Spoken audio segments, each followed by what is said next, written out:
ही गाड्या 2-3 वेळेस नाही.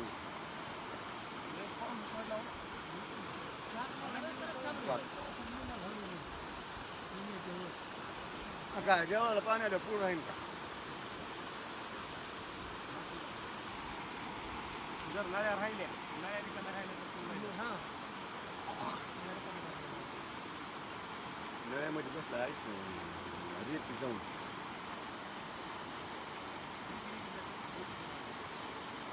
राहायचं निर्णय घेते पाणी घेते राहायचं निघालं पाणी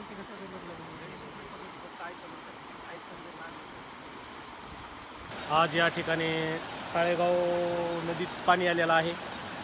आज 4 दिवसांनी आमच्या गावाचा संपर्क तुटलेला आहे. बऱ्याच शेतकऱ्यांचं नुकसान झालेलं आहे. रानातील माती वाहून गेलेली, एवढा पाऊस झालेला आहे तरी आज शासनाचं आमच्याकडे दुर्लक्ष आहे. शासन आज कुठल्याच दृष्टिकोनातून शेतकऱ्याला मदत करत नाही आहे किंवा गावाला मदत करत नाही आहे. बरेचसे शेतकऱ्यांच्या पेरण्या राहिल्यात. या पुलाच्या पलीकडे आमचा बराचसा शिवार आहे. 4 दिवसापासून शेतकऱ्यांना नदीच्या पलीकडे जाता येत नाही आहे. शेतकऱ्यांची लागवड रुकलेली आहे आणि बरेचसे अडचणी आहेत गावामध्ये. कोणाची डिलिव्हरी पेशंट असेल, कोणाचा पेशंट असेल तरी आमच्या गावातून इथं पलीकडे जाता येत नाही आहे. तरी या पुलाचं काम आम्ही गेली 15 वर्ष झालं शासनापुढे मांडत आहात तरी ह्या पुलाचं काम झालेलं नाही.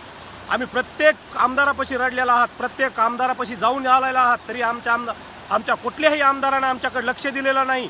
आमच्या कुठल्या शासनाने आमच्या कुठल्या सुविधा दिलेल्या नाहीत. आज शेतकऱ्यांची खूप काही नुकसान आहे. आज आमच्या गावामध्ये तलाठीसुद्धा येऊ शकत नाही. जर एखाद्या ठिकाणी जर एखादा पंचनामा करायचा असेल, जर एखाद्या शेतीचा जर पंचनामा करायचा असेल तर या पंचनामा करण्याकरता शासनाचा कुठलाही एखादा कर्मचारीसुद्धा येऊ शकत नाही गावामध्ये. तरी आमच्या गावानं आमच्या सगळ्या गावाच्या मते या पुलाचं काम तातडीनं करण्यात यावं एवढी आमच्याकडून सगळ्या गावाच्या वतीने शासनाला विनंती आहे.